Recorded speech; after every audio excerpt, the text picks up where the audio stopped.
California's Death Valley hit a potentially record-breaking temperature over the weekend, and it's scaring the crap out of scientists.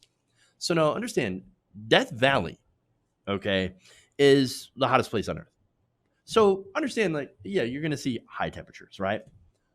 But unfortunately, like a lot of places on Earth, they've been hitting record high temperatures, not just in these certain places, but all over the globe.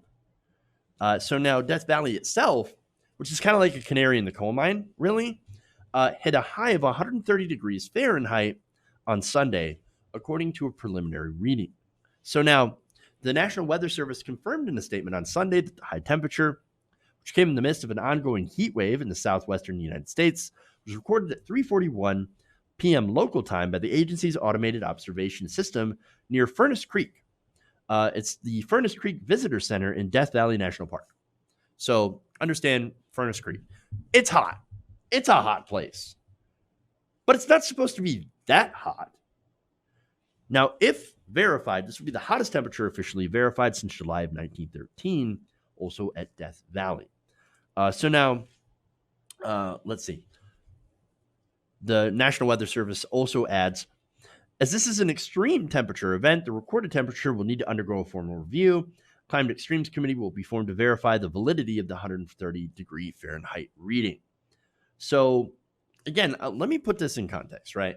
So now, if this is verified, this is proven to be an accurate reading, then it would be, again, record-breaking. 130 degrees is quite hot.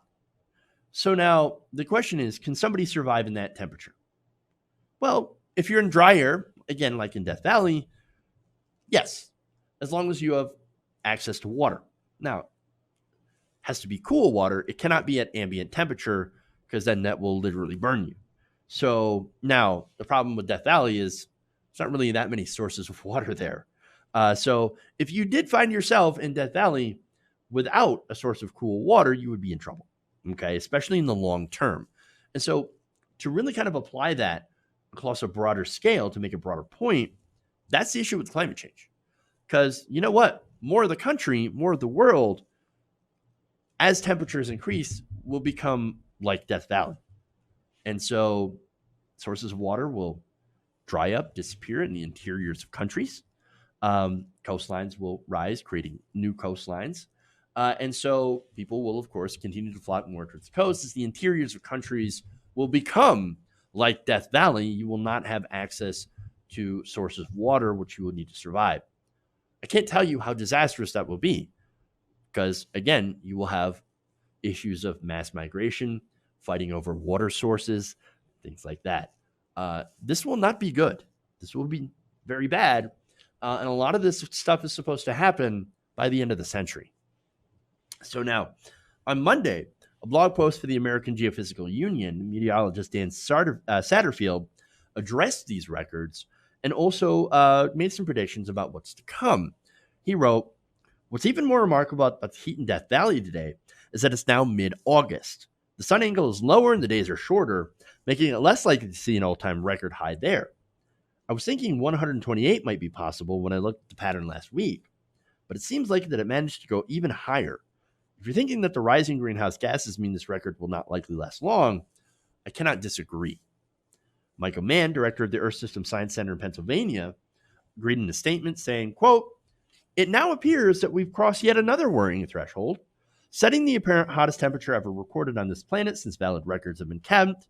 Of course, that record shall too fall soon enough if we continue to pollute the atmosphere with carbon dioxide from the burning of fossil fuels." Not only that, but you also have author and activist Bill McKibben. So now he pointed out that even if the high temperature in Death Valley is verified as a new record, it's not going to last. And even not, right? Even if it is 128 degrees or 125 degrees, that record still will not hold. Peter Kalmus provided further context and added this plea. Please understand, it will get hotter and hotter and hotter. So long as we burn fossil fuels, this is irreversible global heating. And look, understand that this is why we're pushing for a Green New Deal. It's not so we can raise your taxes. It's not so we can take over your lives. It's not so we can ban your hamburgers, which is the stupidest goddamn thing I've ever heard. No, or ban air travel, also ridiculous. But like, no, it's to save society, humanity. It's not about saving the planet, even, right? I mean, it's saving ourselves, our society, and our economy, if that's what you care about, right? I mean, can we really have an economy when everything's on fire? I don't think so. And so I'm going to put this in terms that are uniquely American, okay? If you care about yourself and your life and the economy, then we have to make a change. Not only that, but even if we get away from oil, there's going to be business opportunities when it comes to alternative energies, right? Sources of alternative energy actually also provide economic benefits, economic opportunities. So, yeah, maybe we should start to do that, right? Maybe we should start to get away from oil, coal, and natural gas, right? And invest more in solar panels, wind farms, geothermal energy, right? You can do that as an entrepreneur. It's not going to destroy your life, right? It's going to help your life. It's going to, help the economy, as I said before. And as far as economic disruption, yes, there will be some. The government's going to need to invest heavily in solar and wind and all these alternative energies. But you can do that by getting rid of the subsidization of fossil fuels. Ironically, when you do that, it reveals the true cost of oil and gas, that they're actually pretty expensive sources of fuel when you don't have heavy government subsidies on it. If we actually subsidize alternative energies, well, then you'll see the converse, right? Then it's going to become way more affordable. And on the plus side, you're going to have cleaner air. You're going to have less asthma and other diseases related to pollution. And so that's a benefit for healthcare spending.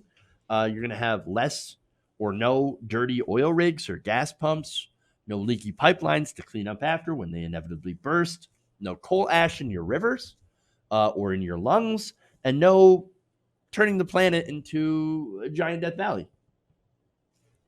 Well, for all those reasons, I would say that doing something about climate change actually is kind of a win, because right now, look at the alternative.